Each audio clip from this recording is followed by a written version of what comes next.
ютубтың серебряный кнопкасын қалай алып келгені туралы енді сіздерге айтып берейін. Таңертең тұрып, ана аэропорттың артқы жағындағы бір таможняға бардым. Негізі курьер мені алғыза салуға болатын еді, бірақ курьер пятница алып келеді екен да.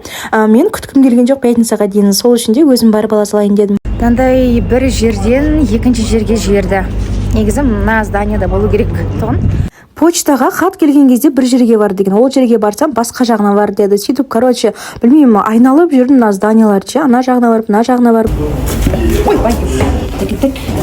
Все, наконец-то жеттім. Қазір посылкамды алам да кетем десем, маған документтеріңді распечатка істеп кел деді ғой. Все, наконец-то керек документтерімді распечатка істеп алдым.